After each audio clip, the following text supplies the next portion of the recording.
Welcome to The Current. There are 47 days until Election Day. I'm Sophie Flay. And I'm Hannah Vega. In just 4 days, the candidates will take to the stage for the first presidential debate at Hofstra University.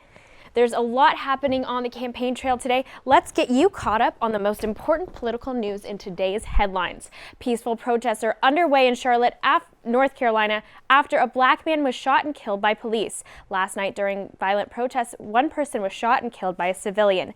Earlier in the week, another black man was shot and killed in Tulsa, Oklahoma by a police officer when his SUV stopped in the middle of the roadway. Activists there have also taken to the streets in a peaceful show of protests. Both presidential candidates reacted to the racially charged shootings and the latest violence in Charlotte. Donald Trump tweeted, quote, "Hopefully the violence and unrest in Charlotte will come to an immediate end. To those injured, get well soon. We need unity and leadership," end quote. He also held a rally this morning where he commented on the violence. Every single American in our country is entitled to live in a safe community.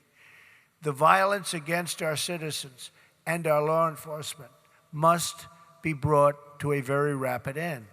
Hillary Clinton did not hold any public events on the campaign trail today, but did tweet her thoughts on the events unfolding in Charlotte. She wrote, quote, "We need to come together to turn up the tide, stop violence, build trust, and give all our kids the chance to grow up safe and healthy," end quote.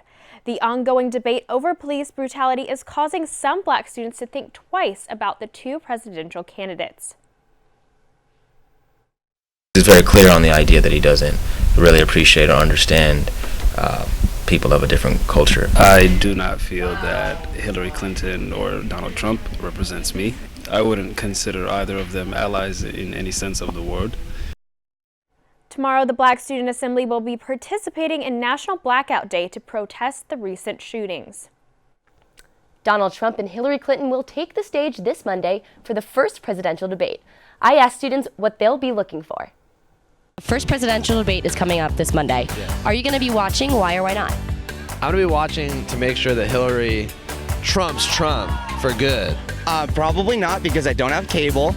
Yes, I will be watching 100% because I have yet to see Hillary Clinton actually talk. Yes, I will, just to educate myself more and more about what's going on in the election. So what are you still looking to get out of this debate then? Honestly, I'm on the Trump train. I just want to see how it's going to go down. Curious to see how their policies have changed or if they've stayed the same. I want to see if he can actually hold his own. I want to hear them talk about international relations to still figure out what Donald Trump's policies are. Probably to see funny moments that Trump makes and see, honestly, it'll be funny because this will be their first interaction and, they talk a bunch of sorry, I can't cuss. They talk a bunch of stuff and it'll be really interesting to see how they actually debate. This will be the first of 3 debates before the election. Hannah Vega talked to first-time voters to see which way they are leaning. This is the first presidential election for most undergraduate college students will be participating in, even if they were eligible to vote in primaries and local elections. November 8th will be the actual first time they cast their votes. This election cycle has been an interesting foray into the process for most of us, including this first-time voter. I was tentatively a Marco Rubio supporter. I would have also taken Ted Cruz. I really just wanted a president that would bring a positive spin of conservatism, one that's focused on opportunity and de-escalating government regulation and creating a better environment for businesses to thrive. I will not be voting for Donald Trump because Donald Trump doesn't stand for any of the principles that I think the Republican Party is really about. I also asked her how the media influenced her views this election season. It would be an understatement to say that the media failed. The media treated Trump like a joke, and now we have a joke election. So are you excited or reluctant for November 8th? I'm excited to vote. I am terrified for the outcome in either direction. I don't think that there's really a good, viable choice here. I'm excited to vote for Gary Johnson. I'm really excited to be a part of that, to be a part of something that shows that the small government movement has not died just because Trumpism has taken over the Republican Party. Keep in mind there is a noteworthy battle in the California general election between Representative Loretta Sanchez and Attorney General Kamala Harris for Senator Barbara Boxer's seat. And there are 17 propositions to vote for on the ballot. Sophie, you're with a few first-time voters. We have 2 first-time voters here to test how closely they've been following the campaign trail. Christian and Izzy, thank you so much for being here. Thank you. So let's get it started, shall we? Sure. Okay, How many candidates are running and what are their names? Well, you have Hillary Clinton, who's the Democratic nominee. You have Donald Trump, the Republican nominee. You have then the two lesser candidates, Jill Stein from the Green Party and Gary Johnson for being a libertarian. Wow, that's pretty good. You took the win on this one. Okay. Next question.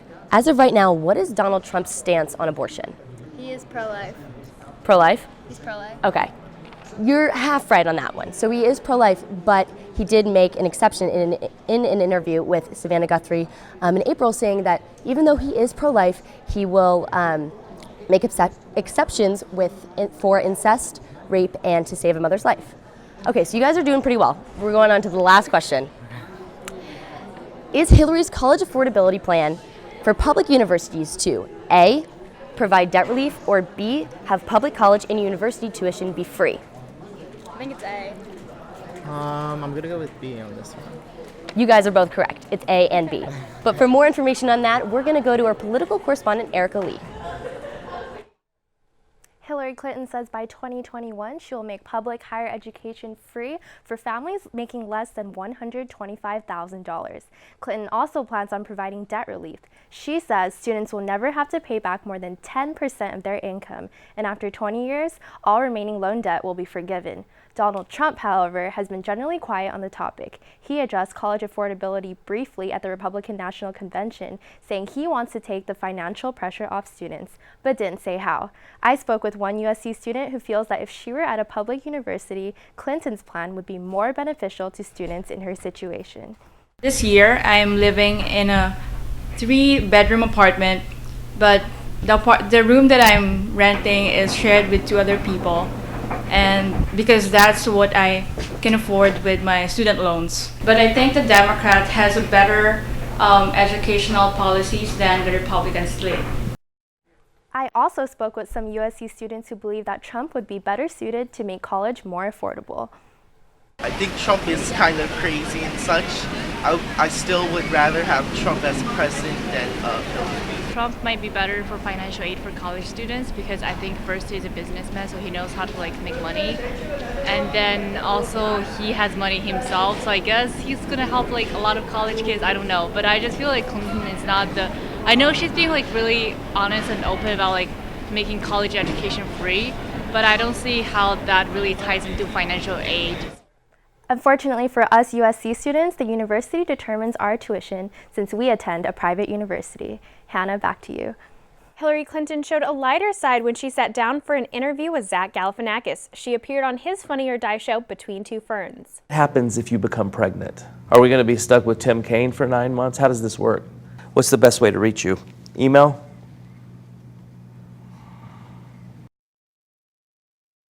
On Twitter with comedian Sal Vulcano tweeting, quote, "Sweet Jesus, this is amazing."